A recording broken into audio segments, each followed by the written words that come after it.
Hey everybody, and welcome to ABA Inside Track, the podcast that's like reading in your car, but safer. I'm your host, Robert Perry Cruz, and with me as always are my fabulous co-hosts. Hey Rob. Hi. It's Diana. Hey Diana. Hey. Hi, it's Jackie. I'm eating Cheez-Its. That's great, Jackie. Thanks for coming. You're welcome. Those aren't your Cheez-Its, by the way. Oops. And we also have a very special guest co-host, Dr. Bill Ahearn. Hi, Bill. How you doing? I'm doing great. How are you guys? We are excellent. Bill was kind enough to bring refreshments, even though he's our guest. We should have brought something for him. That's true. I thought about it, actually, but then I didn't have time. Thanks, Your Bill. pleasant company is good enough. Yes.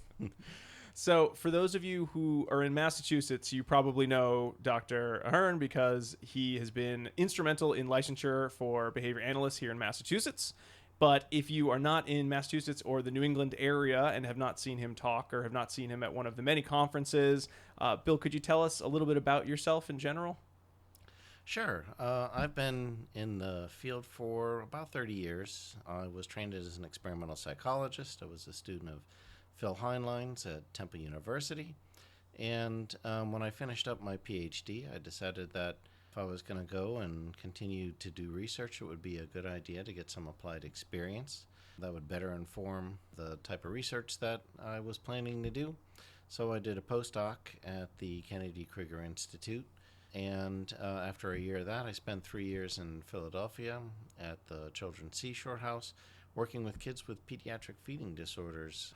Around that time, the treatment of autism with applied behavior analysis was really starting to take off, and I sought places to go, and I've been at the New England Center for Children since 1996 and enjoying the growth of our field quite a lot. Excellent. So today we have you here because we're going to talk about response interruption and redirection. Or Jackie, how do we pronounce that? I think that we should pronounce it RIRD, but I have heard people say RIRD. RIRD. Yes, RIRD. I don't like RIRD.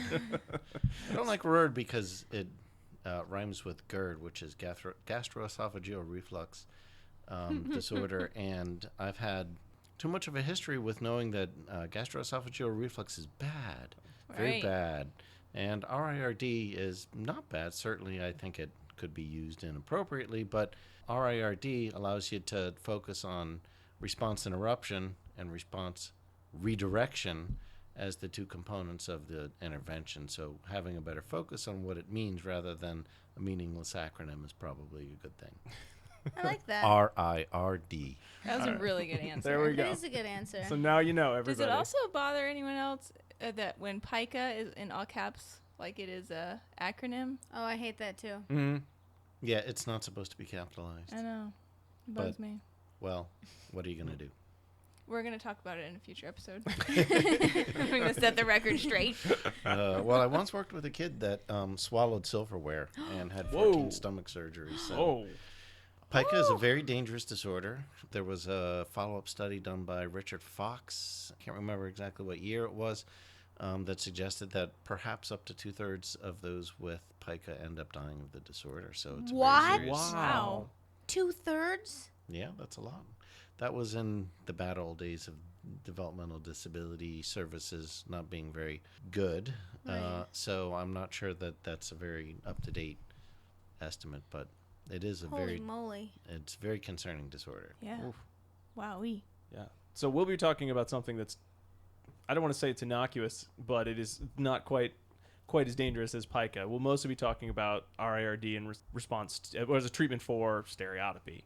And we'll be kind of going over two articles on RIRD, Assessing and Treating Vocal Stereotypy in Children with Autism by Bill, Clark, MacDonald, and Chung from Journal of Applied Behavior Analysis, 2007.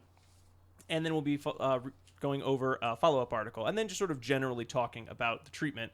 But the other article that we'll be citing is The Effects of Verbal Operant Training and Response Interruption and Redirection on Appropriate and Inappropriate Vocalizations by Colon, Ahearn, Clark, and Masalsky from Journal of Applied Behavior Analysis in 2012. And then also Bill's shared some secret files with us of some more recent findings too for all you practitioners out there. Is it from the mixed up files of Basil P. Frankweiler? Did I get that right? It's I'm guessing I it's- didn't. It's Basil E, I believe. Other than that, I got it right. That was the one book that they read in school that I just was like, oh, Mom, I'm sick. I don't want to go because I just had no interest in reading that book. I read it. I don't remember it at all. I don't know. I always thought it was mix up flies. You guys are crazy. I never even know what you're talking about. You never know what we're talking about. We don't read books like that, I guess, where I'm from. No. Well, avoid them if they're Right? possible to avoid, like T.S. Eliot's Wasteland. Oh. Come on. Oh, come on. I wrote a whole thesis on that. My condolences. You just have to unpack it. There's some good stuff in there. Rantings of a madman. Yeah, well, maybe. So why don't we start by making sure that everyone listening knows what RIRD is. Bill, I'll look to you if you'd like to go over it, or Jackie or Diana if you want to start off. Well, I'm happy to start, and interrupt me if there's something you want to talk about or I am prattling on too much. But response interruption and redirection as a term is something that we took from the literature. A study done by Fellner, LaRoche, and Solzhenitsyn, which is referenced in our 2007 paper, was a study in which they were looking at what most likely was automatically reinforced behavior, but behavior that had not been exposed to functional analysis. It was primarily self-injury, but it seemed like stereotypy was also something that was part of the response definition that they were targeting. By the way, as an aside, when you try to treat everything with one treatment, that's not a great idea. It's always better to try to carefully craft an intervention for a well-defined problem that has a single function, or at least a function that hangs together in some coherent form, so that when you analyze it and develop a treatment, it's specifically for that behavior. It's more likely to be effective that way. I'm not really attempting to say that what Fellner, LaRoche, and Solzhenitsyn was bad. In fact, it was a very good study. And obviously, an individual with very high levels and difficult to deal with self-injurious behavior, where they had put together a DRI, differential reinforcement of incompatible behavior, and had thrown in a DRO, differential reinforcement of other behavior, and that combined intervention was ineffective. So they added a component to it that is a lot like response blocking, but wasn't actually blocking the response. It was interrupting it and redirecting the response. So the term response interruption actually comes from Fellner, LaRoche, and Solzhenitsyn. And given that it was very much like what we were planning to do in our intervention, we took that term because our goal was to work with vocal stereotypy. Vocal stereotypy and motor stereotypy are, at the time we started this study in the year 2000, was pretty much assumed to be behavior maintained by the sensory consequences engaging in the response produced, so automatically reinforced, but not as well established as it would become. So we started off taking a look at vocal stereotypy because some interventions had been developed and shown to be effective for motor stereotypy, where really nothing had been done for vocal stereotypy at that point in time. And to sort of weave a little bit of why into the story here, I happened to be sitting in Becky MacDonald and Bill Holcomb's office at the New England Center, and Do they still sit together? they do not sit together, Okay. although they are Back both behind the fabulous scenes, yeah. people at different ends of the brand new building that Right. we just opened up. And Bill Holcomb and I, just trivia-wise, happened to share a birthday, Oh. which didn't we know also that. share with Paul Newman. Oh, I Wow. love Paul Newman. I knew that you and Paul Newman shared a birthday, but I didn't know Bill Holcomb also. That's This is a right. We have popular taken a birthday. couple of February 5th baby pictures Wow. of all of us together. Of course, we're not babies. But the study was really something that I'd been thinking of for some time at that point. And I was talking to Becky about something completely unrelated. I think it was one of the joint attention studies that she and Bill Doobie and others were working on at the time. And I saw someone run out of one of the classrooms. I can't remember the teacher's last name, but I'm pretty sure it was Vicky, Okay. who worked with our first participant in the 2007 study, ultimately. And she ran out of the classroom and Okay. had a hand... yes, I guess that's correct. Vicky Bouquet. And so she had a handful of line drawings with Velcro on them. And she ran along the chair rail in the preschool and put these line drawings out, and then she ran back into the classroom, and she walks out with a student and walks the student down the hallway. And every time they came up to one of the line drawings, she casually pointed to it, providing him an opportunity to say something about the line drawing. And about halfway down the hall, this young student started to engage in vocal stereotypy, and Vicky asked him some questions and then continued to walk down the hall and provide him the opportunity to talk about the line drawings that are there. And I was, at that point in time, not paying any attention to what Becky was saying, and I was watching this teacher going down and going, I wonder what exactly she's doing, because there was obviously some planning going on. Yeah. She was arranging an environment, and I talked to her afterwards, and she said, well, we had just been working on a discrete trial training with him, and I wanted to provide him an incidental opportunity to then work on tacting those same icons. And so I went out and took the stimuli that we were using during the trial, put them out in the hallway, and that's when I brought him out. So really the origin of the response interruption and redirection technique had very little to do with interrupting and redirecting stereotypy, and had a lot to do about arranging the environment so that more appropriate behavior would occur when this child was transitioning down the hallway. I think that's actually a really important piece to highlight, because I know that a lot of times when I talk to clinicians that are using RIRD, they're really focusing on, we have to get the stereotypy down, we have to reduce the stereotypy, but it's not really about it. I mean, it is about that, but it's also about arranging the environment for appropriate behavior to occur too. So I think it's important to have both. That was a cool story. That was a cool story. I never knew that. And so the idea at that point in time was we were in the middle of conducting a whole bunch of functional analyses of vocal stereotypy, and we had a lot of questions. By we, I mean me. And the questions that I had about vocal stereotypy really started off with, well, what is this? So some of my students and I started reading a lot of literature around what was referred to as delayed echolalia. And delayed echolalia is something that in the speech and language literature is spoken of in a very different way than it is in the behavior analytic literature. And one of the, I think, errors that speech pathologists sometimes make, or at least those in the published literature have made in the past, is that they presume to know why the child is saying what they're saying. So the idea of echolalia, delayed echolalia, they're referring to the fact that they think the child has, the thinking is the wrong word, that the child has heard these things that they're now saying before and are saying them again, and that there's some function to that. To some end. Yeah. That's right. In fact, they would occasionally use the word functions as X, and I don't think the use of the word function matches up with the one in behavior analytic terminology or in the English language. But nonetheless, delayed echolalia really is a very broad category. I've worked with a number of people, as I'm sure all three of you have, over the years that will recite things like television commercials or movies that they've seen.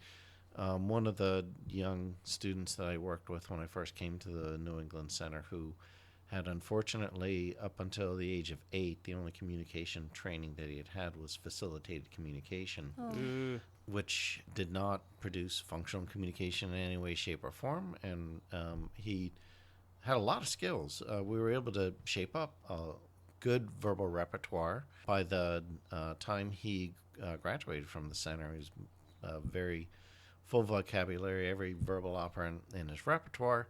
But at the time, most of his vocalizations were echolalic. In fact, one night I was at the residence on School Street, and the teachers were getting the kids ready to go to bed, and I was up there with this student, and he'd just come out of the shower, and he was putting on his pajamas, and he was on the top bunk. Bunk beds always scare me, not just with kids with autism, with my own children, with my nephews and so forth, but having broken my arm falling off the top bunk when I was 6. Gotcha. That's one of those things.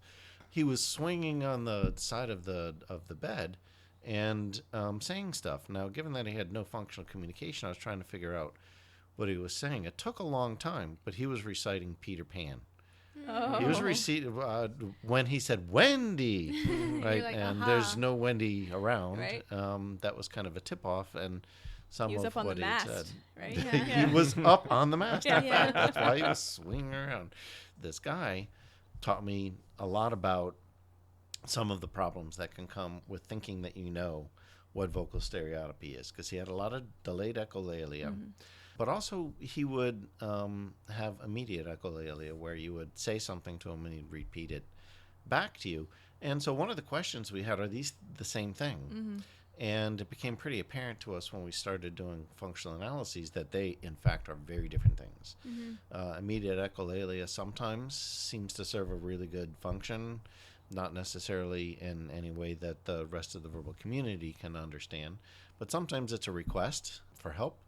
Sometimes it's the functional equivalent of saying, I don't know the answer. Mm-hmm. Right. So early on in conducting functional analyses, it really allowed us to start to separate some of the things that were and were not what we would ultimately call vocal stereotypy. Now, the reason why we call it vocal stereotypy and not delayed echolalia is because that broad category of delayed echolalia tends to include things that involve sounds and not necessarily even words. Mm-hmm. So clicking and whirring may be phonemes in some languages, but they're generally not in English, and in most of the languages of the kids that we're currently working with. So those are not words. They did not hear those things before. If they did, saying that that's the origin of them emitting it now is a leap. When we started to learn more about what we should be defining this category as, there were some things that we excluded, like immediate echolalia, and things that we included and broadened the category, like delayed echolalia. Didn't require there to be words to be part of it, because many of those instances of a child emitting something that they have heard previously, and instances in which they're just making noises, are functionally equivalent, in that they seem to be maintained by the sensory consequences, the positive reinforcement from hearing them. Now, they may be different kinds of positive reinforcement if it's repeating a TV commercial or a movie, but it seems to be that all of those instances really cluster together in what we refer to as vocal stereotypy, as being automatically reinforced behavior. That sounds good. Yeah. So I think that it's not uncommon in our field to find folks who will say, well, they like doing it, right? In vocal stereotypy, it's not hurting anyone, so why can't we just let them do it? And I think that we have some answers towards that, such as Kegel and Kegel, 1990, who demonstrated that repetitive or stereotypic behavior does interfere with learning. I'd so say do you that have something study to add? Demonstrates that it might possibly interfere Fair with enough. learning, Fair enough. as any single study would be. But you're right. So there seems to be, I'm good at that. There seems to be a real reason why we might want to work with stereotypy, and it interfering with learning matches up with my clinical experience, Yeah. as I'm sure it does yours. I don't think there's great definitive proof in the research literature. So if you're thinking of doing a master's thesis or a dissertation, there's a task for you, and there are some models for you to look at in terms of determining what you should do in those situations. But I think that, combined with the fact that stereotypy is oftentimes stigmatizing in social situations, that there is a need to intervene. But I really like the way that you framed the question, Diana, in that some people think of it in a particular way, and Jackie was referring to, we need to do this to decrease responding. Well, I think we should keep in the back of our minds what you were saying, is that it's not hurting anybody else.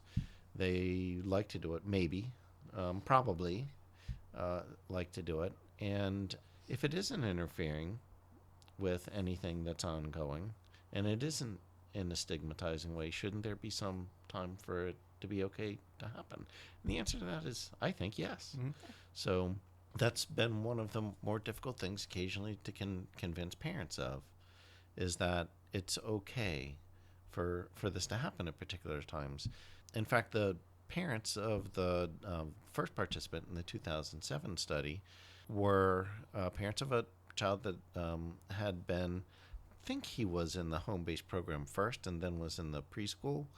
When we started working with him, he was actually spending a good amount of time in the public schools getting ready to transition, and vocal stereotypy was in fact his most significant obstacle to get over. Yeah. And so when we were working with him and developed a very effective intervention strategy, his parents wanted to be trained, and of course we accommodated that, and we trained both mom and dad. We did it in a multiple baseline fashion, and we worked with them to give them a good idea as to why we were doing what we were doing, how to do it. But the most difficult part, and they were both very easily trained, mom quicker than dad, sometimes it happens, was to get mom to agree when she would not be doing right. it. Mm-hmm. Yeah. Right, because this young guy was doing fantastically, and there was no need to be attempting to control every single moment of his day. In fact, he needed some time and some freedom to be right. working on those things that he'd like to do, and setting up a time in which he would be able to do those things he likes to do was probably going to be productive for him. We agreed on when she was making dinner as the first step. But she could be that's what there I always recommend first, too. Yeah. And it does make sense because we all engage in some sort of stereotypic behavior, right? And it's whether it's overt or covert to other people. Like most of the time when I'm talking to someone, I'm secretly writing out the last word that they say. You seem to be fidgeting in your chair right now. So, and then I do it. But then if I'm like in front of a class, I like fold my hands so that I'm not writing out the last word that people say. Like, I'm not sure where it came from, but we've learned that's stereotypic behavior. I've learned when I can engage in that behavior and when I should not. Well, we're going to accept you, and I think it would be great if everybody in the lay community accepted the differences that many of our students with autism have. But the fact is that not everybody is going to be so accommodating. True. And to be working in the real world, we need to make sure that we can help our students in those situations in which it's important for them to be engaged in pro-social behavior, to make it more likely that they're going to do it. And the ultimate goal is not to be using something like RIRD, or if we were talking about automatically reinforced self-injurious behavior, you don't want to use response blocking all the time. What you would like to do is use these procedures as a means of getting your foot in the door, establishing appropriate alternative behavior, trying to reinforce the hell out of that. And I guess I am going to filter myself in terms of cursing. But the RIRD, the response blocking, that should be thought of as temporary because, maybe this ongoing behavior is difficult to deal with, but ultimately the solution is going to be establishing appropriate alternative behavior that you can reinforce, that you can provide a reinforcement history for, so that hopefully those behaviors will persist in the future. So, related to these two studies, the 2007 study was the initial demonstration that RIRD is an effective strategy to decrease vocal stereotypy. And then the 2012 study, which we'll have to talk about more, is really that adding in that second component there of ensuring that we're providing opportunities in the environment to increase other types of positive behavior and looking to see if those effects maintain. That's right. In the 2007 study, in fact, we had started working with a couple of students before the participants that were ultimately in the published study. And we're trying out a number of things, particularly attempting to enrich the environment with activities the kids would do independently, and other things such as bringing other stimuli into the environment, like the line drawings or other things that would occasion appropriate behavior. And we found that when we were doing that, particularly given that we were working with some of the younger kids in the preschool, that we were automatically getting rid of vocal stereotypy. So we knew that that would not be representative of many of the kids that we were working with. So we got rid of the skill building part just to try out the response interruption and redirection technique, which we were pretty confident would be necessary at times. And what we found in the 2007 study was that for 3 of the 4 participants, appropriate behavior, appropriate vocalization specifically were more likely to occur when we were using RIRD.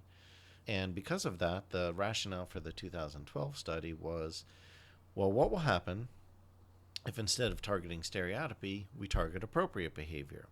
So in the Cologne et al. 2012 study, the rationale for that, which is a study that was actually part of Jessica Masalsky's master's thesis originally. Now it's Jessica Roher.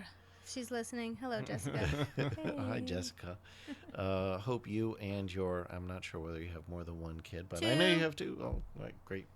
Hope you and them are happy and healthy. But the work that we were doing with that particular line of research was we were trying to bolster appropriate vocal verbal behavior to see if we did that, if we were providing specific opportunities and instruction, would that produce a decrease in vocal stereotypy? And the answer to that immediately we were able to see was yes. But in the 2012 study, we had 3 of the more challenging cases of vocal stereotypy.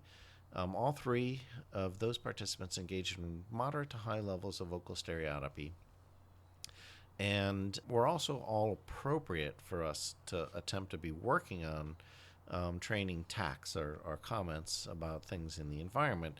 So we were working on tack training and then providing the individuals an opportunity to engage in those responses. We found, in fact, that in our baseline, prior to doing any of the vocal verbal behavior training, is that vocal stereotypy was already occurring at a much lower level than it was during the functional analyses that we had conducted, just by putting stimuli in the room and providing an opportunity for the children to say something every 15 seconds when a teacher was pointing at a picture. The pictures were 34 contextually relevant items. Some of the items baited into those pictures were also preferred items, so if they demanded for them, they requested them, the teacher would provide it to them. And Do I remember correctly that it was a giant board? It was a Trifold giant board. trifold It was, board. right? Okay. Right? That's because our research rooms at that point in time were pretty barren and not Yeah. easy to set up. But you could easily do the same thing with any kid, put together a trifold board. We would actually pull the pictures off and do tack training with the pictures themselves. And what we found with all 3 of the participants is that vocal stereotypy occurred at much lower levels after the vocal verbal operant training, but for 2 of the 3 participants, stereotypy was still occurring at interfering in an interfering way. I don't necessarily want to say levels.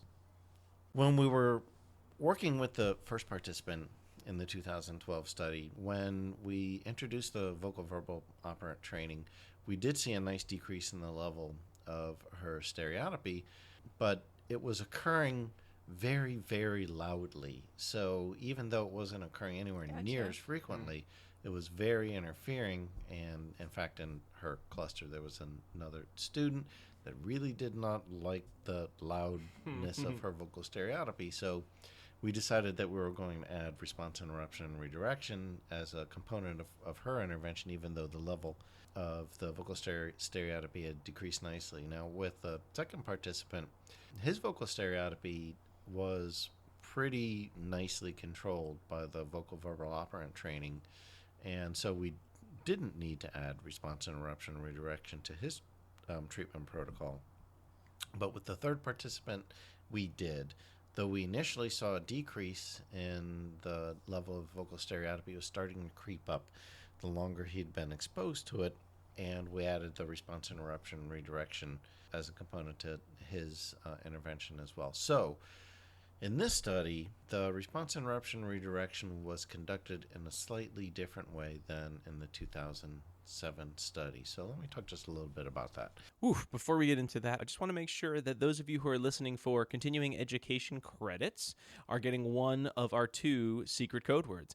ABA Inside Track is an ACE-certified continuing education credit provider. And the first code word you will need to enter if you are applying for CEs is MORPH, MORPH. Like, when something changes from one thing to another, kind of like Transformers or Ninja Turtles, they morph. All right. In the 2007 study, when we were putting together the interruption sequence, we were very interested in making sure that the responses we were asking the students to make were responses that were well within their repertoire. So we were asking them to answer questions that they readily and independently answered in other situations. In fact, that was the requirement for those things that we were going to redirect them to do. In the 2012 study, rather than taking those things that were already within their repertoire, we took those tacks that we had trained them, that they had demonstrated during our vocal verbal operant training that they had acquired. So when we were interrupting and redirecting them during the 2012 study, it was slightly different.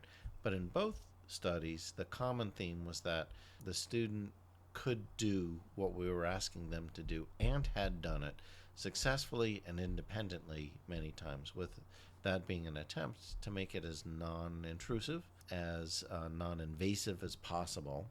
When we're interrupting ongoing, what we are presuming is positively reinforced, automatically reinforced behavior, that since it's something that they like to do, and we're asking them to do something, that could be perceived by them as being aversive. So we wanted to make sure that we're being as careful as possible to make that as non-aversive as possible when we're intervening. So one of the other components of the response interruption technique, the way that we have done it, and this is consistent in both the 2007 study, the 2012 study, and the IMPRESS study that we're going to talk about in a minute, that we do not prompt the student to comply if they do not respond to the demand we place on them. So if we ask them to answer a social question, or we provide them a prompt for them to make a tact or to emit some other verbal operant, if they don't do it, we just move on to the next task that we would present to them, rather than persisting with one task until they comply with that. So would you call that a requirement for RIRD? It's one variation, though. Right? Yeah. Okay. So it's certainly the case that we found it to be pretty effective, but some other studies have prompted compliance. Ahearn et al. In 2011 in Java, with Tiffany Kodak and Dorothy Lerman as authors on that, used, in fact, a prompt that involved motor compliances. And with those motor compliances, they found that that was an effective intervention. In fact, it For vocal stereotypy. Okay. Yeah. It's also effective for motor stereotypy, as has now been demonstrated in the literature. But that prompting also produced aggression with some higher frequency than, and not prompting. So generally the way that we start off is we do not prompt. Now, if the intervention isn't effective and it's very important for us to gain control of stereotypy, it's important to note that prompting compliance, in fact, might be an effective add-on. We just want to be cognizant of the fact that that might also produce aggression. Yeah. And attempting to prompt vocal compliance is easier said than done. That's right. Although what we could do is we could go through our prompt sequence and attempt of the prompt sequence, but ultimately, as all of you know, being excellent teachers as well as folks that are pretty good at dealing with problem behavior, you don't want to have a lot of cues, a lot of prompts that you're providing for which responding doesn't occur, which is a second reason to just move on to the next to the next demand. And it seems horribly aversive when I've seen it, when people use like the repeated presentation of one thing. They're like, say red, say red, say red, say red, say red. Like, no one loves doing that. No. Yeah, Like, I like how your teachers- voice is getting louder, because Right? I've seen that. Because that's what it Yes. happens. It gets louder. People get more annoyed. Like it doesn't. It seems horribly aversive if you just keep repeating it over and over again. Overcuing is just a very bad idea, regardless of whether you're attempting to target inappropriate behavior, and probably even more so when you're trying to teach skills. Yeah. Right. Well, I think that's why it's nice to have a chance to talk to you about this, Bill, because I know just reading the articles, and I've seen you talk about this subject before, it's not always clear just from reading it. Oh, okay, so just keep doing it until they respond 3 times. Got it. Say rat, say rat, say rat. Because it's not always that clear, which format your prompting is going to take. Do you use prompting? That's an excellent point, Rob. The published literature is really where we as clinicians go for the soundest advice. But the detail of why you're doing what you're doing, how do you make it more effective, how do you adapt it to each individual's situation, there's just not enough room in a journal article to have all of those things together. Mm-hmm. Sad truth. Well, it's a sad truth, but that's why podcasts like this are very helpful for That is true, I guess. people. Fill in some of those gaps. There really, I think, needs to be in the back of our heads when we're dealing with automatically reinforced behavior. Two things that we're thinking about. What is the severity of the problem behavior? If we're dealing with automatically reinforced self-injurious behavior, that's very important. We need to do something. And we might use the more invasive approaches to suppress behavior because we have to. One response, one headbang, one eye poke could be permanently damaging for the student. So 0 is the only acceptable level for responding. It's a very different situation with stereotypy. Do we want to have an aversive history with the student that we're working with when we're dealing with stereotypy? Absolutely not. We need to have a good rapport with that individual. If the response interruption and redirection sequence is used just on its own without a thoughtful approach to attempting to produce appropriate behavior and appropriate behavior that is producing reinforcers for that individual, then we're not going to get where we need to be ultimately, because ultimately what's going to carry the day is teaching the person the skills they need to be successful and to meet as many positive reinforcers in their day-to-day life as possible. And to do that, we need to make sure they have those skills and to promote them. I also love this article for the idea that we don't want to suppress overall vocal responding, too. That's right. So it's initially everyone had the opportunity to learn new ways to vocally interact and be reinforced. To vocally interact and receive reinforcement for that, and then if that was unsuccessful, then you moved in to adding in the RIRD component. So I like that about this article a lot. And essentially, RIRD is a punishment procedure. Well, it certainly seems to operate as positive punishment. Right. In fact, we were just talking about the Ahearn et al. Study. They did a parametric analysis of response interruption and redirection, wherein they suggested that the results of that analysis imply that response interruption and redirection is a positive punishment technique. But we should balance that with the notion that others have found that maybe what we're doing is extinguishing the sensory reinforcement that occurs for responding. Now, it certainly looks like it's a positive punisher in the way that behavior generally decreases somewhat rapidly. But whether that's positive punishment or extinction is less important than are you able to produce that change in these two related responses, trying to get appropriate social behavior going in the situation in which stereotypy is problematic.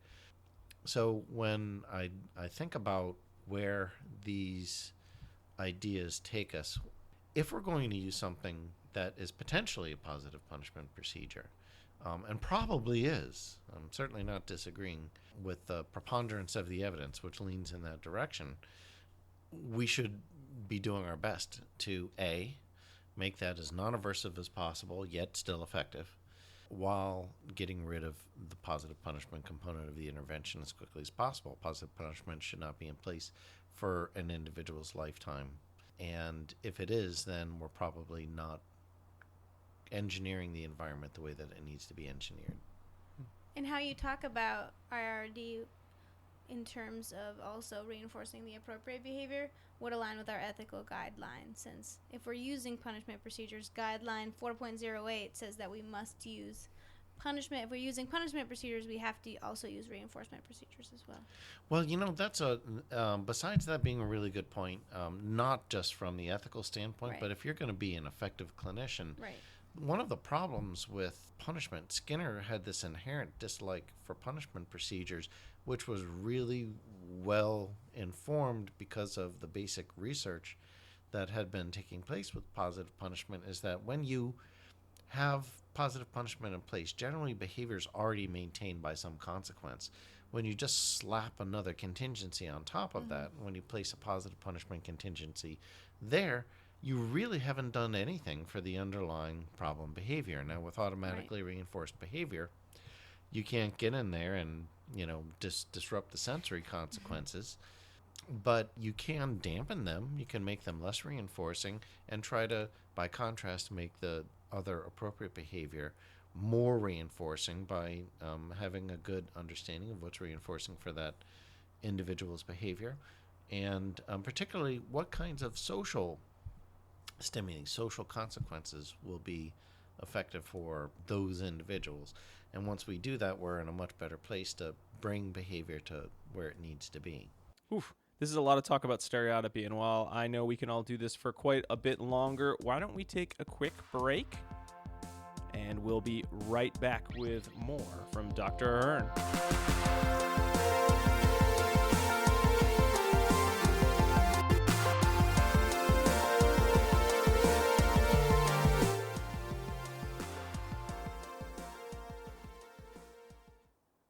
Hey, ABA Inside Trackers.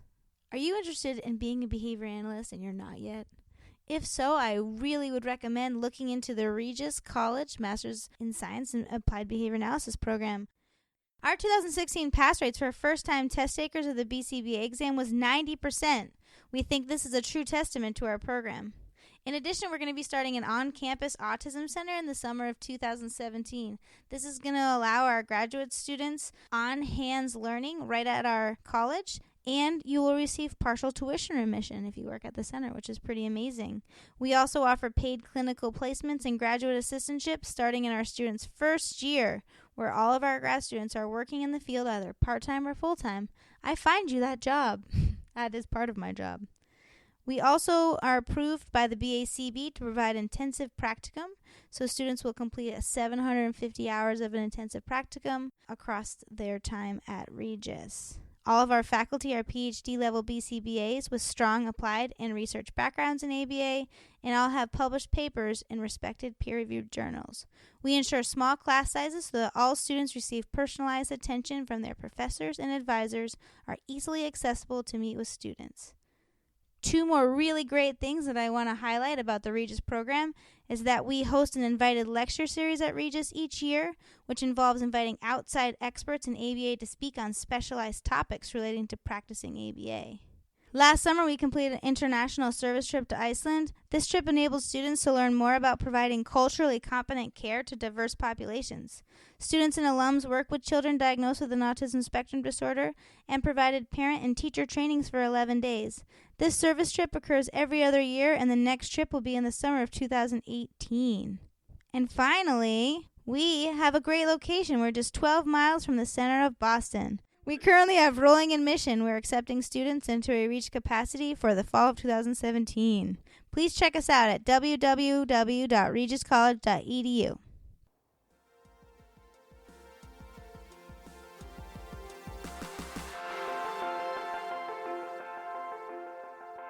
And we are back talking with Dr. Bill Ahearn about stereotypy, and specifically stereotypy research in response interruption and redirection. So we've looked at, the first two articles, and there've certainly been some others that we've been discussing. Now you have it's an in-press article. Is it in-press now, or it's about to go to? Well, I would like to. I'd like to say it's Candace Cologne's dissertation. Hey, Candace. But yes, it is. Hey. It is my Candace, Diana, and Jackie being doctoral graduates of mine. I'm very proud of all three of those fine behavior analysts. But the one thing that I'm really excited about with Candace's study is her question really revolved around, so response interruption and redirection is a pretty effortful intervention. So Sure is. you need one-to-one staffing to do that. What are the problems that happen when you try to take response interruption and redirection and use it in a natural environment? Now, what she did originally is she worked with a number of students who had relatively high levels of vocal stereotypy and was able to demonstrate that response interruption and redirection was an effective procedure for that. And then she trained the teachers that were working with those students to competency. They watched videotapes, they did role plays, they had practice implementing the procedure, they got feedback if necessary, and then they were observed some on the floor in a way that was somewhat unobtrusive, so maybe they didn't realize they were being observed all the time, although they did consent to it. Yeah. The thing that Candace was interested in is what's the biggest problem in terms of integrity errors in implementing RIRD. So what she found was the number one error was implementing it, period, when stereotypy was occurring, because oftentimes the teachers were working with more than one student, and if they were attending to the other student when vocal stereotypy was happening, it was very difficult for them to then, break away from whatever activity they were doing with the first student and work with the second student. So that's something that we kind of anticipated, but we also were looking at when they implemented response interruption and redirection, were there other sorts of errors that were being made? And she found that, and I'm not sure whether this will be universally upheld, because one study is one study. No one study is ever definitive. No one research group's set of studies is definitive, which is one of the reasons why people should not just read these 3 studies, but they should read the other studies of RIRD that other research groups have done to have a full understanding of what the literature tells us. The upshot is, when we're implementing response interruption and redirection, if we train our staff well, the number one problem is going to be finding the time to implement it when vocal stereotypy happens, which leads us as clinicians to the natural question of, well, are there situations in which we should, and which we should, even more importantly, should not intervene with response interruption and redirection? So that initial analysis of what happened with teachers, and the number one error was not implementing it because there were other things going on, led to a second analysis, and that is, if we implement response interruption and redirection, do we have to implement it all the time for it to be effective? I think that's really helpful, right? Because we know that if we're going to do any sort of extinction procedure, we have to do it right almost all the time in order for it to be effective. And sometimes I think people forget that. So I think this is it's an amazing thing to think about.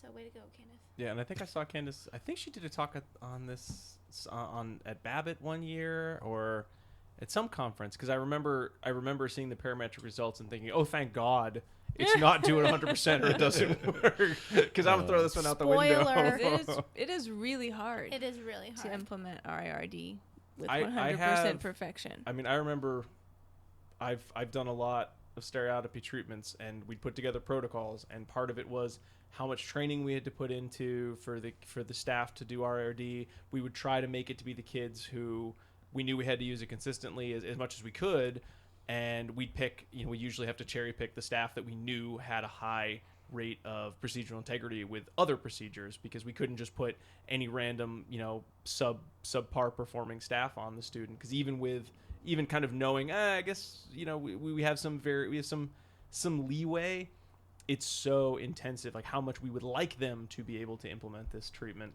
And it's kind of hard just to keep going in to the child's personal space and asking them to respond again all and again. day I think long. the same way that teachers they will avoid TAs? doing academic tasks that are harder for the children or seem to be less preferred for the students too. makes natural sense. Yeah. You know, so You want to maintain your rapport. yes, and I think the rapport is very important. Let me quickly describe the results of that study, the second part of the study for folks, and then delve into a couple of the other issues that are more so in the background, but probably more important clinically. And that is, we worked with 3 other students who response interruption and redirection was also effective for their vocal stereotypy. And Candace went from an initial AB analysis where the A phase was the baseline and the B phase was 100% integrity of implementing RIRD, to then pulling out and going back to baseline and looking at implementing the procedure only 75% of the time when vocal stereotypy occurred. And when doing that, the level of decrease in vocal stereotypy was maintained. So she went back to baseline, re-implemented the intervention at 50% integrity. For all the participants, it was effective also at 50% integrity. Which is amazing. Only half of the time? That's right. But Right? I think part of filling in the gaps there is, remember, all of these participants had been exposed extensively right. to 100% Right. integrity. Right. So their behavior had already decreased. And And we it's the can... same experimenter, most likely. Oh, yes. Yeah. So there's Yes, that yes. component. But that's a good clinical point though, right? Mhm. So you start Yeah. off with 100 and maybe you don't always have to be at 100. That's right. And I think the one take-home point, which I'll say again, is you really need to pick the times in which you do and do not do Right. the procedure. So even though the study was more in line with what happens when you don't do it well or you don't do it every time, what we conclude is exactly what you were saying, is that yes, if you do it only 50% of the time, guess what? You still get the same bang for your buck, which is very important. But when we went down to the lowest integrity level, we went down to 25%, what we found was responding eventually came up with vocal stereotypy there. So Candace and I were looking for where that breaking point would be, and it seemed to be when we went below 50%.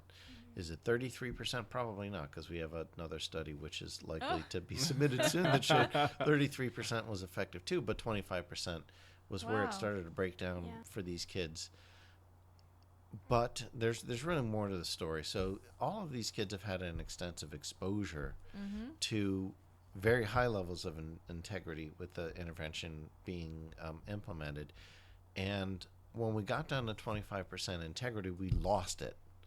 So does that mean that now the procedure is never again going to be effective? Well, what we did is we went back to baseline, and then we introduced the 100% integrity was still effective. Then we went back to the 25% integrity, except for what we did is for every third session, right, the first 2 were 25% integrity. The third session was 100% integrity. And guess what? We were able to maintain a low level of responding with all 3 participants. So if we occasionally do it with 100% integrity, we were able to maintain responding even when we were only doing it 25% of the time. So you just need one good staff. That might be the case. But I really think that this is only one, as I alluded to earlier, given that this is just one component, this tells us that if we are working on establishing appropriate behavior, providing the opportunity for appropriate behavior to occur, maybe we have to teach it, maybe we have to engineer the environment for appropriate behavior to be occurring. If we do that, provide reinforcement for it, introducing RIRD might not be necessary at all, or if it is, you might be able to use that as the bolster to the intervention to make it even that much more effective of behavior change. Ooh. That's cool stuff too. Yeah. Yeah, and Everyone has such great ideas. well, nobody Diana's mind is blown right now. I love that. Apparently. nobody has an original idea, because if you think of these things, we all stand on the shoulders of giants, and one of the things that we should realize is that there aren't any original thoughts. We're all in this together, and when we think about it, our parametric analysis is something that Aaron's et al. Had done, and before them, Smith, Russo, and Lee for self-injurious behavior, and Lerman and Awada in 1996 for a different form of stereotypic behavior. And when we sort of pool all of those things together, we really are looking at different things. But if we look at it through the lens of procedural integrity, it tells us that even in those really challenging situations, let's not even talk about stereotypy, with self-injurious behavior, the Smith, Russo, and Lee study is one of the published studies with what is as severe of a topography of self-injury as you can have, was eye poking. And I remember one of the authors, Dewey Lee, referring to the client as an eye-poking ninja. He was very accomplished at poking his eyes, and no matter how much you tried to block it, it was very difficult for those kinds of cases.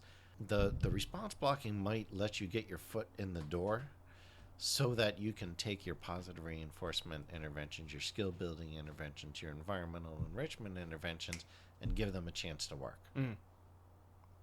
I think, and I love how you keep bringing that up, Bill. That idea that RIRD is sort of that foot in the door. It's not that's it. We're using RIRD, so we're done. Forever. No, that's just to get you started, so everything else can sort of click, or you hope that everything else can click, so you don't have to use it as much. Yeah. And if you have a student who engages in such high rates of stereotypy that doesn't seem to be other time for instruction, then this can be an excellent method to initially get those rates down and then start to build other really important skills, including other vocal verbal behavior. I guess a question in terms of all the research that you've either been actively involved in or been supervising students, what has been sort of the highest rate of stereotypy that you've seen? Because I know I've seen some kids where it just feels like there's no stop. They never stop. There's no time to interrupt. Yeah. They're very rarely even responding to me. I'm just sort of cycling through the social question statements or the tact, the tact opportunities. In those situations, really, more recently, we've gravitated towards having a combined treatment package for them and not using something like response interruption and redirection as a sole intervention. Mm-hmm. I've worked with kids. In fact, we have a published study looking at how sensory integration is not an effective intervention for automatically reinforced stereotypic behavior, where one of the kids that we were working with had, we worked with him for over a year and a half, and some probes that we're doing. And even though there was a great deal of variability in the levels of stereotypy, probably at least 25% of the time, and I may be underestimating it, the level of stereotypy was at least 80%. Jeez. For a 10-minute session, and that's a lot. In terms of automatically reinforced behavior, I once worked with a client at the Kennedy Krieger Institute who engaged in over 2,000 self-injurious responses an hour. Oof. And they were not low intensity. So there are situations in which behavior is pretty intractable, and you're going to need to figure out some way of getting in there. And do you need a foot in the door? Not always. The woman with that 2,000 hits per hour, we actually couldn't let it go on for too awful long because of the injury that she was doing to her ears. She was in restraints that were faded, but the most relevant and effective component of the intervention strategy that we developed for her is something that I referred to as a Nirvana Session. We found every single preferred stimulus under the sun for this young woman, and we're making sure that we're providing lots of it. And that probably produced much more change. Yes, she would eat an entire bowl of potato chips, but Me too. But when we think about it, that's nowhere near as bad as the damage that she was doing to herself by hitting her ears. Oof. So it's a combo treatment. Combo. When it gets really maybe a bowl of combos to that high level, you oftentimes need something very effective, which is something that we might draw from the Hagopian et al. Subtypes of automatically reinforced self-injurious behavior. Mm-hmm. Some subtypes of self-injurious behavior seem not to respond to positive reinforcement-based interventions. What does that mean? I don't know. because we haven't done the rest of the research to fill in those gaps.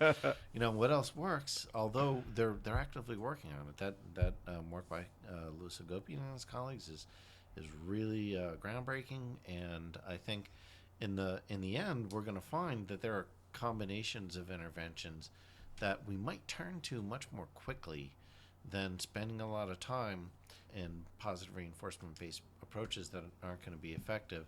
Jackie mentioned the ethics of, well, it wasn't exactly this, but the least restrictive yet effective Guideline 4.06 approach is definitely what we should have at the front of our thinking when we're developing interventions.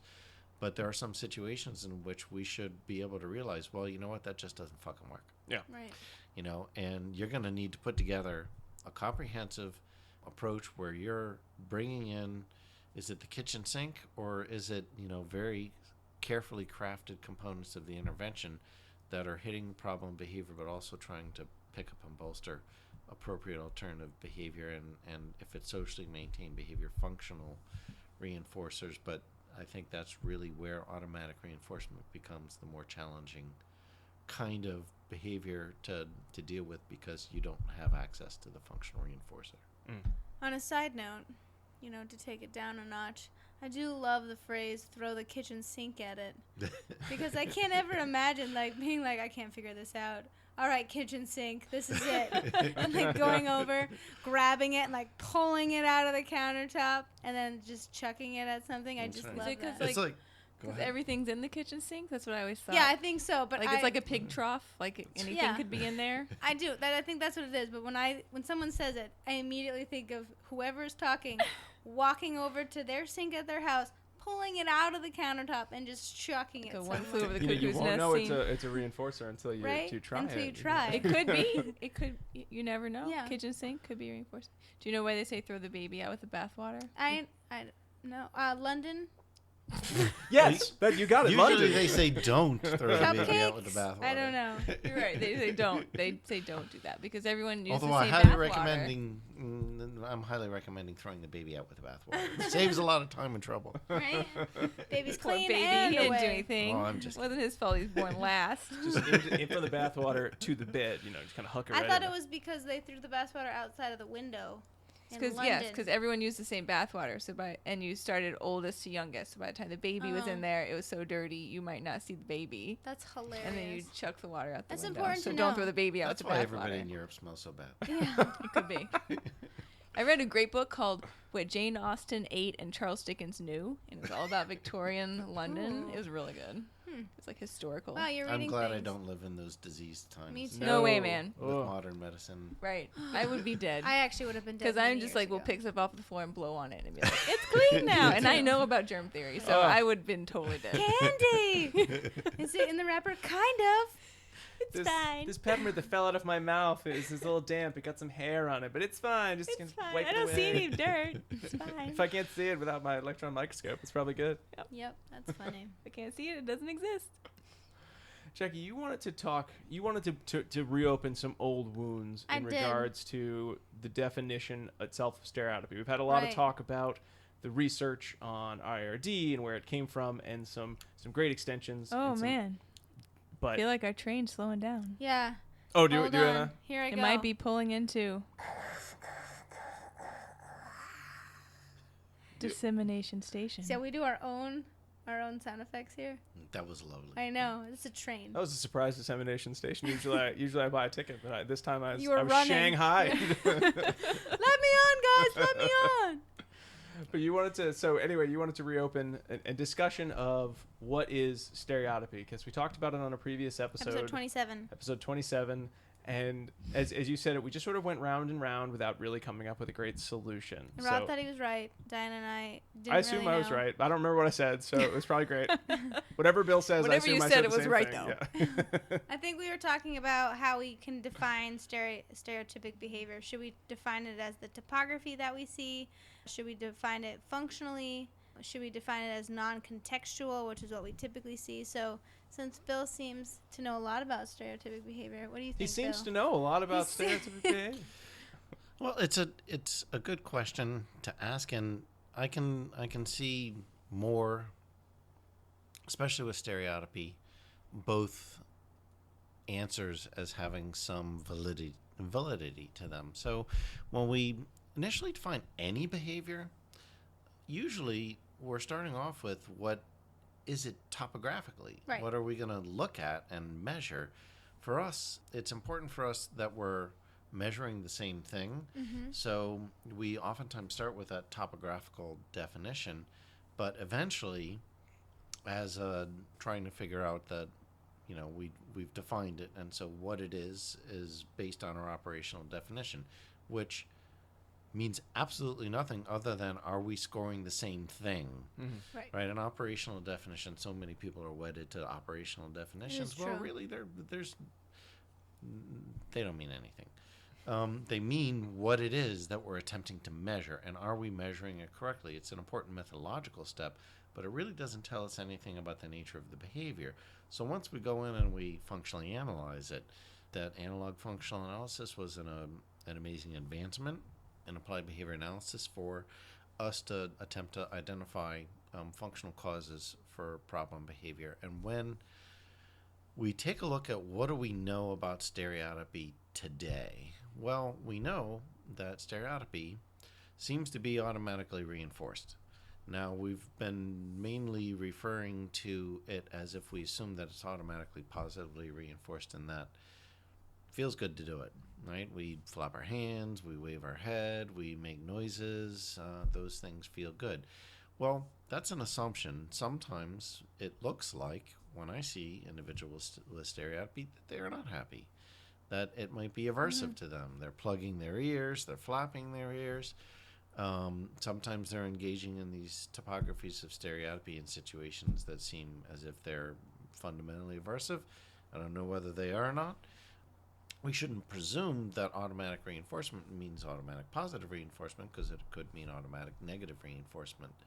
And what the literature tells us now is that the vast majority of the functional analyses that have been done with stereotypic behavior over the years suggest that over 95% of the instances of stereotypy are automatic reinforcement. So can we say that when we say stereotypy, we mean behavior maintained by the sensory consequences engaging in the behavior produced? Probably. So it might not be a bad idea to move towards assuming that it's a functional definition. And if you're a clinician and you're faced with stereotypy, maybe it's not the same task as when you're faced with self-injury or with aggression. Maybe we don't need to do an analog functional analysis. We can assume that it is maintained by automatic reinforcement, but we don't know what's going to be effective. Now, that's a dangerous assumption, but it's also one that we oftentimes make with those other classes of behavior. It's probably just a little safer to make that assumption with stereotypy than it is with any of the others. And we should never attempt to treat stereotypy without doing a functional analysis, because we've learned some pretty important lessons that if we don't do that, we could be very, very wrong. And so, just as a further clarification, so I know that a lot of clinicians that I've talked to and that I've seen talk about stereotypic behavior in a non-contextual sense. So that in order for stereotypy to be called stereotypy, it has to be repetitive and non-contextual. What do you think about that? Well, I'm not sure that repetitive is something that is a problem to define. Right. Non-contextual, I think that is an incredible challenge. Right. So what do we mean by non-contextual? What's non-contextual? Everything's contextual. Am I going to engage in stereotypic behavior even if I'm a low-functioning student with no vocal verbal behavior when I'm eating dinner? Probably not. Right? So is that non-contextual, or what's the context? Yeah. I don't find any utility to adding non-contextual, particularly given that we have a pretty good idea that sensory consequences or sensory stimulation in some way, shape, or form is involved with stereotypic behavior. So why don't we look rather than assuming we know what's going on, because it may differ Contextual to very much. inside the body. Right. Yeah. Or it's contextual to the Inside, individual and the right. situation in which they're engaging in the response. Yeah. Because it's maintaining. Right. So it's in some context. Oh, that's clever. But this the same point can be made about saying it's non-functional. Right. Mm-hmm. Right? Exactly. Like that 'Cause it is doesn't hold meaning. Right. No, it doesn't hold. It doesn't hold meaning. any meaning because Either. it's functional to the individual, because it's the individual is engaging in it. Well, I've always taken the non-contextual piece to be in relation to society as a whole. Well, they're talking. Well, when do we talk? Well, usually we talk to other people, and since they're clearly not talking to me, it's therefore non-contextual. I talk to myself all the time. Mhm. Maybe I'm a crazy No, pants, it- but it's Well, it's true. probably automatically maintained. oh, it absolutely is. And- And I answer myself too, guys. In fact, when we talk about automatic reinforcement, one of the sort of epiphanies for me in terms of coming to an understanding that automatic reinforcement is something that we should spend a lot more time investigating comes from my initial exposure to the concept of automatic reinforcement. Has absolutely no contact with functionally analyzing self-injurious or stereotypic behavior, but Skinner's analysis of verbal behavior introduced, and so did Science and Human Behavior, very strongly the idea of automatic reinforcement. And what automatic reinforcement means in Skinner's verbal behavior is really at least three different things. And those three different things are very important conceptually. As a technical definition, I think automatic reinforcement holds a lot less water to it. But with one class of automatically reinforced behavior, stereotypic behavior and self-injurious behavior may be a kind of behavior that generally should lead us to thinking about the sensory consequences being produced by the action the individual engages in. Whereas when I'm talking to myself, why am I talking to myself? And sometimes I'm talking to myself and I'll say something and I go, no, that's not right. And then I'll correct it and That's say not it the true, right way. Bill. You're always right. No, well, that you're not in my head, but me in my head knows that I'm almost always wrong, which is why it's always useful to talk to yourself before you talk to That other is people. true. But the history of talking out loud contributes to our talking to ourselves, and those are both part of the same class of response. But there's not the speaker listener interaction that occurs in a verbal interaction. So what's maintaining the behavior? Well, it's the history of reinforcement that has occurred for that, not the actual reinforcement that may be meted out by a listener in the verbal community at that point in time. The stereotypy definition seems so much more complex than when we talked about it last time. And we're just like, I don't know, blah, blah, blah, blah. It's like blah. nonsensy words. Yeah, no, But there you go. that was a component. All right. So, Bill, before we go, I want to make sure that for the just pure practitioners, pure clinicians out there who maybe they're going to be looking at the 2007 article and the 2012 article, maybe they have a few more. What are sort of the knowns? If you are going to implement RIRD, you should feel comfortable doing the following and don't think too much more about it. Well, it's probably okay once you've very tightly defined the individual stereotypy to measure it in the natural environment and try to figure out where it's occurring, in what situations it's occurring that are most problematic, and target just those. If you're working with a student that has lots of vocal stereotypy when they're in the community or when they're in social situations, like when they should be playing with their peers or in some other type of social context where it's important to be attending to others, those are the situations that we want to be targeting stereotypy. Ignore it the rest of the time. And if it's within the resources that we have to bring to bear, response interruption and redirection, if we are asking the individual to do things that they readily comply with, it's probably not going to produce a lot of aggression. It's possibly, and with a good probability, going to decrease the level of the response as it's occurring. But if you're doing just RIRD, you're doing it wrong. You should be figuring out in those contexts in which stereotypy is most problematic, how can we be establishing right? Prompting, reinforcing, and then providing the opportunity for that response to occur and meet reinforcement in the natural environment.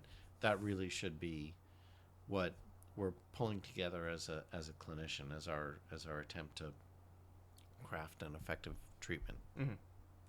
It's good. I like that. Yeah. I think those are good take homes. I think especially the extra focus, the level of focus on when is it worth engaging in the treatment, because I know certainly when I first started, like after reading the 2007 article, it was, I guess I should just do this all the time, and staff would burn out. I mean, we were always very fortunate. The kids were always very kind to us, and they didn't they didn't hit us for it. But everyone would just get tired, and they'd feel crummy, like, oh, I don't think I'm doing it all the time. No one wants to do it at lunchtime for some reason. I can't get a single. I remember one of the first kids that we were working with, and we followed them into the classroom environment. We trained all the teachers, and I happened to walk in while they were doing toilet training with one of the kids, and I'm like, why are you using this technique now? You're focusing on toilet training. You know what?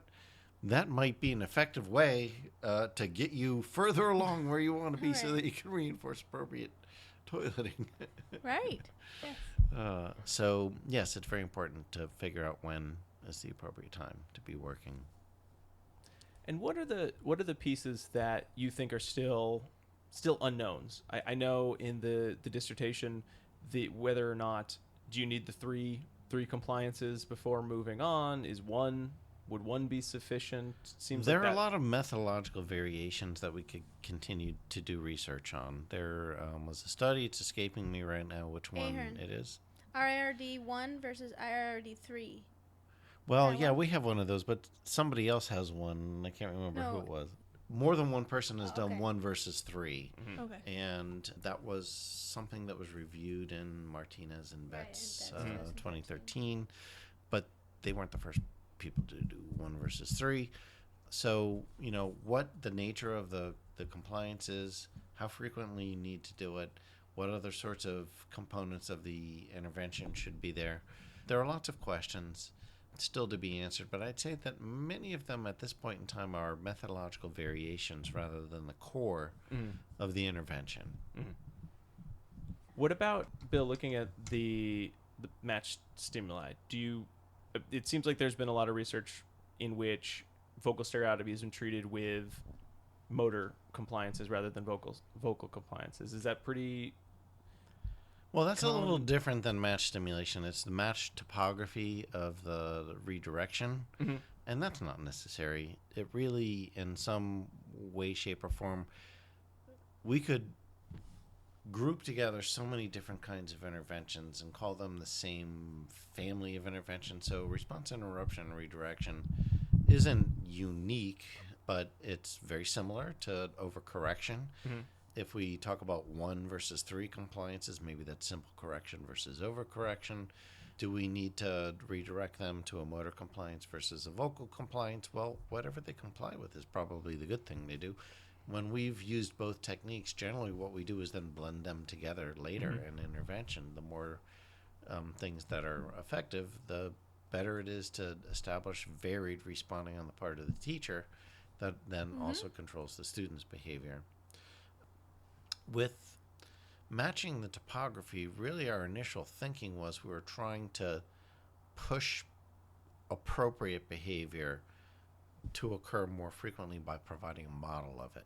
Is that an essential component of it? Well, probably not. Mm-hmm. That allows this procedure to be used with individuals who don't have imitative behavior, vocal behavior. Yes. If you can then use motor. And that was the stated purpose of the Ahearns et al. Study, although all 3 of those participants did have vocal verbal behavior because both procedures were used with them. Right. We've actually worked with a few non-vocal verbal kids, and I found that motor redirection is effective with them. Awesome. Good.